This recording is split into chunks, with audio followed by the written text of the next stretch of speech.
محترم بھائیوں اور بہنوں، کیا کبھی دنیا کے ہنگاموں میں رک کر یہ سوچا ہے کہ اصل سکون کہاں ہے؟ لوگ شہرت، دولت اور طاقت کے پیچھے بھاگے پھرتے ہیں، مگر پھر بھی دل خالی رہتے ہیں۔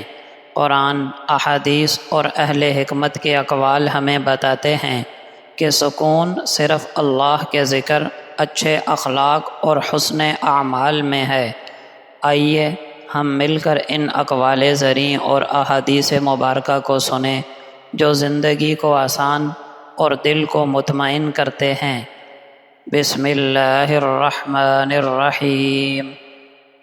عقل مند وہ نہیں ہوتا جو ہر بات کا جواب جانتا ہو، عقل مند وہ ہے جو ہر بات کا جواب دینا ضروری نہیں سمجھتا۔ اپنے رب پر بھروسہ رکھو، لیکن اسباب ضرور اختیار کرو۔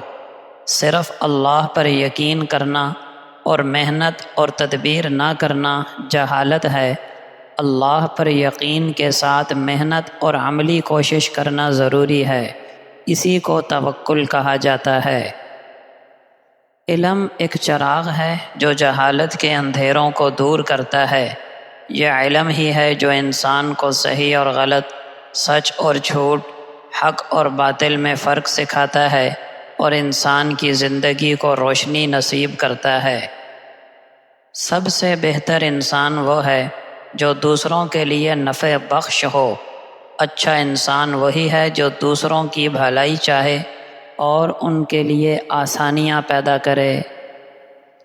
جو کچھ ہم جانتے ہیں وہ ایک قطرہ ہے، جو کچھ ہم نہیں جانتے وہ سمندر ہے۔ جو علم ہمارے پاس ہے وہ بہت تھوڑا ہے، جبکہ جو علم ہمیں نہیں معلوم وہ بے حد اور بے شمار ہے۔ معلوم ہوا انسان کو ہر وقت سیکھتے رہنے کی کوشش کرنا چاہیے۔ ایک عادت اپنا لیں، اپنے مال کے ساتھ ساتھ اپنی صلاحیتوں کا بھی صدقہ دیا کریں۔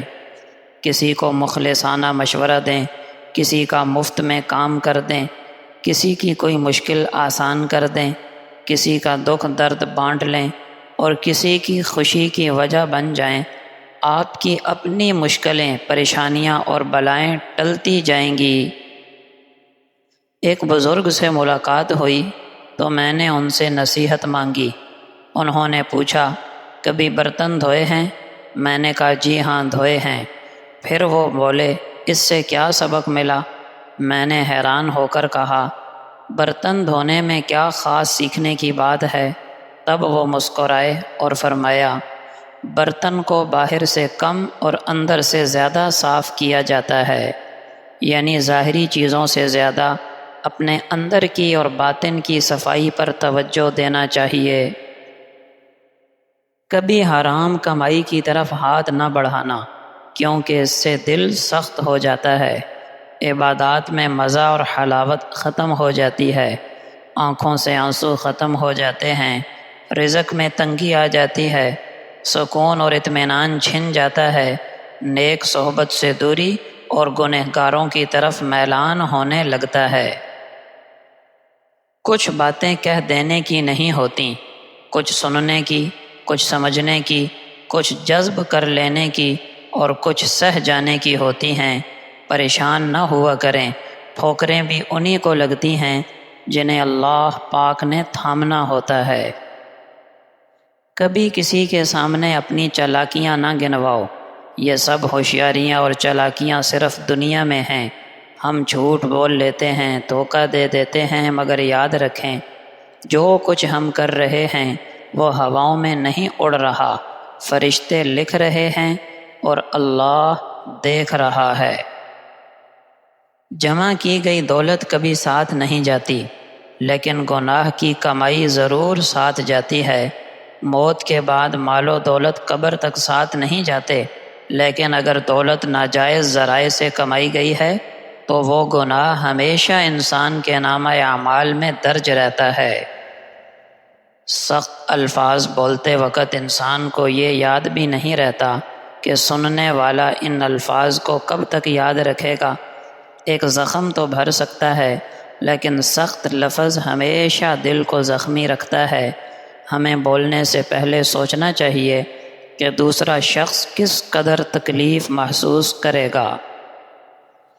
زمانہ ناکام کو دیکھ کر ہنستا ہے اور کامیاب کو دیکھ کر جلتا ہے۔ دنیا کی عادت ہے کہ کمزور پر طنز کیا جاتا ہے اور کامیاب پر حسد کیا جاتا ہے۔ اس لیے انسان کو لوگوں کی باتوں کی پرواہ کیے بغیر اپنا رستہ جاری رکھنا چاہیے۔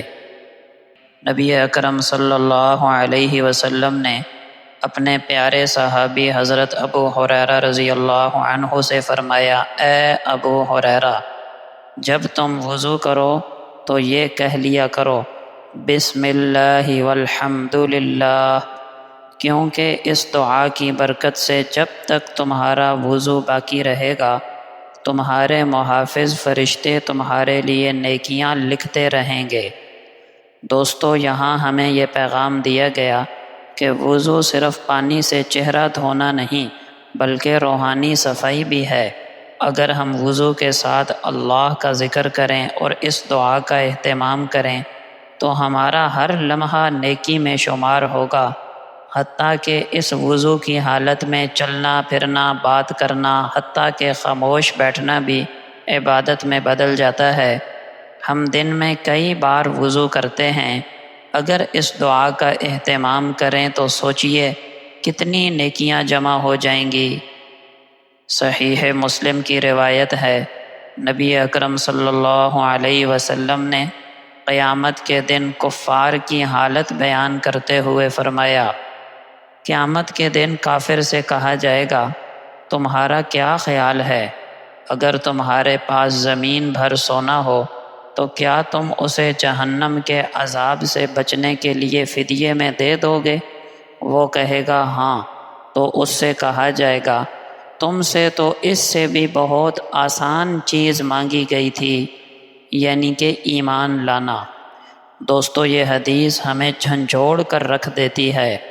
کافر قیامت کے دن اپنی جان بچانے کے لیے، جہنم کے عذاب سے بچنے کے لیے پوری زمین کا سونا قربان کرنے پر تیار ہوگا، لیکن اسے کہا جائے گا کہ تم سے تو دنیا میں صرف ایمان اور نیک عمل مانگا گیا تھا جو بہت آسان تھا۔ اللہ پاک نے ہم سے دولت نہیں مانگی، ایمان اور اعمال کا مطالبہ کیا ہے۔ آج ہمارے پاس موقع ہے، اپنی آخرت سنوار لیں، ورنہ کل سوائے پچھتاوے کے کچھ ہاتھ نہ آئے گا اور اس وقت پچھتانا بے فائدہ ہوگا۔ معلوم ہوا ہمارے پاس ایمان کی دولت دنیا جہان کے خزانوں اور سونے چاندی سے زیادہ قیمتی ہے۔ صحیح مسلم کی روایت ہے، نبی اکرم صلی اللہ علیہ وسلم نے اللہ تعالیٰ کی رحمت اور عذاب دونوں کا توازن بیان کرتے ہوئے فرمایا، اگر ایک مومن کو یہ علم ہو جائے کہ اللہ کے پاس سزا کیا ہے تو کوئی جنت کی امید نہ رکھے، اور اگر کافر کو یہ معلوم ہو جائے کہ اللہ کی رحمت کتنی وسیع ہے تو کوئی بھی اس کی جنت سے مایوس نہ ہو۔ محترم دوستو، یہ حدیث ہمیں ایک بیلنس اور توازن سکھاتی ہے، ایک راستہ دکھاتی ہے۔ مومن ہمیشہ خوف اور امید کے درمیان زندہ رہتا ہے۔ خوف اس لیے کہ گناہوں کی وجہ سے کہیں پکڑ نہ ہو جائے، اور امید اس لیے کہ اللہ کی رحمت اتنی وسیع ہے کہ سب کو معاف کر سکتی ہے۔ ایک مومن کے دل میں نہ تو غرور ہو کہ جنت تو ہماری جیب میں ہے، اور نہ مایوسی ہو کہ بخشش کا کوئی امکان نہیں۔ یہی ایمان کا رستہ ہے۔ نبی اکرم صلی اللہ علیہ وسلم نے فرمایا، تم میں سب سے بہتر وہ ہے جو قرآن شریف سیکھے اور سکھائے۔ قرآن سیکھنا اور دوسروں کو سکھانا سب سے افضل عمل ہے۔ اس سے دین اور علم پھیلتا ہے اور انسان کے مرنے کے بعد بھی نیکیوں کا سلسلہ جاری رہتا ہے۔ نبی اکرم صلی اللہ علیہ وسلم نے فرمایا، جو شخص اپنے بھائی کی دنیاوی پریشانی دور کرے، اللہ تعالیٰ اس کی آخرت کی پریشانی دور کرے گا۔ دوستو، دوسروں کی مدد کرنا نہ صرف دنیا میں سکون دیتا ہے بلکہ آخرت میں بھی کامیابی کا اور اللہ کی رحمت کا سبب اور ذریعہ بنتا ہے۔ پیارے دوستو، یہ چند الفاظ نہیں تھے بلکہ رہنمائی کے چراغ ہیں۔ اگر ہم ان پر عمل کر لیں تو دنیا بھی سنور سکتی ہے اور آخرت بھی۔ اپنی زندگی میں ان باتوں کو جگہ دیں اور اس روشنی کو دوسروں تک بھی پہنچائیں، کیونکہ علم اور نیکی وہ خزانے ہیں جو بانٹنے سے کم نہیں ہوتے بلکہ بڑھتے ہیں۔